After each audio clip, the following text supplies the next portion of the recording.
Mike McCaul was one of the key players at today's meeting. He's chairman of the House Committee on Homeland Security, and he joins me now. Chairman McCaul, welcome. Good to have you here today. Were you surprised that the cameras kept sticking around and sticking around and sticking around? I mean, wow, the president was on top of his game tonight or today. It was unprecedented. We had a bipartisan, bicameral discussion, substantive, in the White House. It was carried on live national TV for almost an hour. I don't think that's ever happened before. It shows the transparency. And what I really admired about the president, he was like the CEO at the boardroom, and he was working both sides of the aisle, trying to get to a consensus, to work out an agreement on this very difficult issue. Yeah. And I give him a tremendous credit for what he did today. I thought it was very interesting. He literally gave pretty much everybody at the table, I think, who wanted to speak, the opportunity to do that. So as a result of that, we all have this video of all of you kind of hinting at what you're willing to do.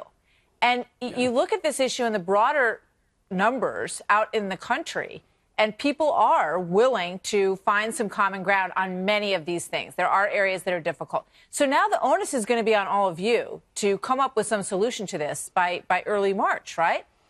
Well, like the president said, he's going to lock the doors and make us work out an agreement on this. Showed very powerful leadership. It's very insightful, I think, for the American people to see what happens in the inner workings of Congress, backroom deals, they call it, but on live national television. That made all the difference. And the productive thing, Martha, is we came to four general themes, four elements of this agreement. First was border security, which my bill, I think, provides that when we look at the drug trafficking, human trafficking, potential terrorism, why that's so important. Chain migration, we've heard a lot about. Doing away with this lottery system that's a random system that makes no sense and going to a merit-based system. And I point out to the president at the table and to the others that let's not forget the two major terror attacks in New York, both in Halloween and in December with the suicide bomber, were the result of these failed immigration policies, and we need to fix that. And then finally, I think you had a broad consensus of people, both left and right, saying that we need a legislative fix to DACA as the president has directed us to do so. Yeah.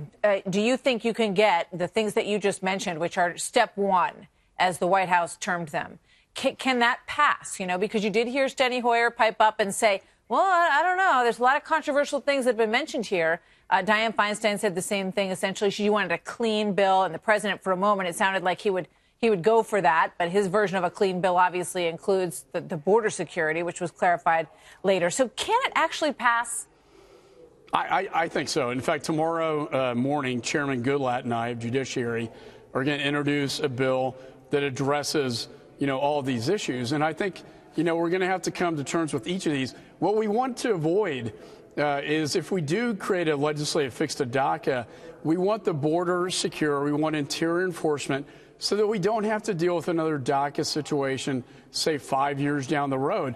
One of the mistakes in 1986 with Reagan, they granted amnesty, but they failed to do the enforcement piece.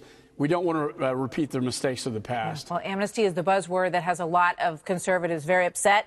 Ann Coulter tweeting about it tonight. She basically said that, the Michael Wolff book was nothing to the president's reputation compared to what she sees as him being a proponent of amnesty.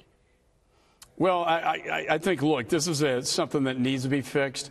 And look, if conservatives can get strong border security, including the wall the president wants, if we can get interior enforcement, changing chain migration for generations, lottery system, changing asylum laws, fundamental legal wall, if you will, to change the system that will impact a generation down the road.